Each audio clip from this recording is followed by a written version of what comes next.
Hello guys, welcome back. So this is our episode 2. So atong storyaan karon is about outputs or audio output, setting up our audio outputs sa Ableton Live.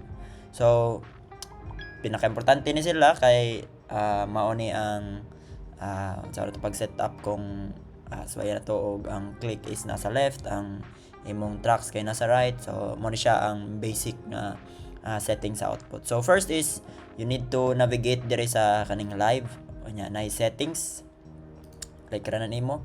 So mo open ang iyahang preferences nga tab or sa panel. So ari ka sa audio. So normally siguro na ni siya dinhi.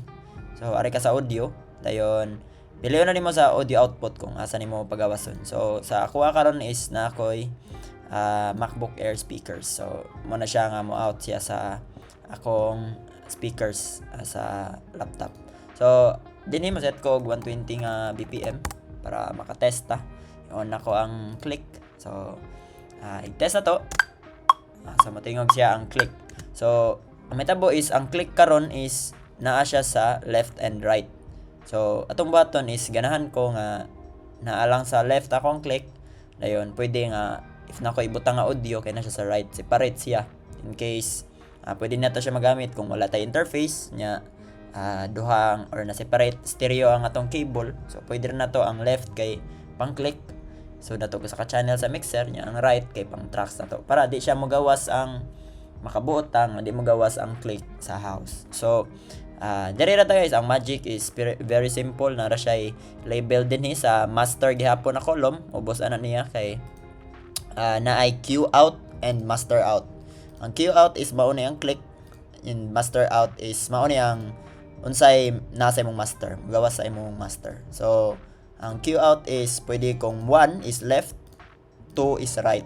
So 1/2 is left o right, and kung may naka 1/2 is left o right. So cue out is set na to ang click o left, ang master out is right. So karon is wala tay master out. So dili ta murag maka-test or makabati sa pika side, pero try lang nato ang pika side nga example. So may tabo is mo ni ang tingog niya.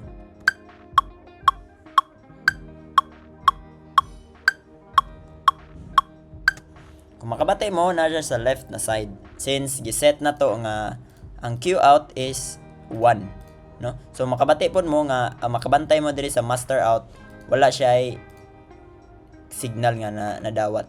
So ang cue out is nara sa left, ang pika side. What if ibutang siya sa 2? So ang to pod is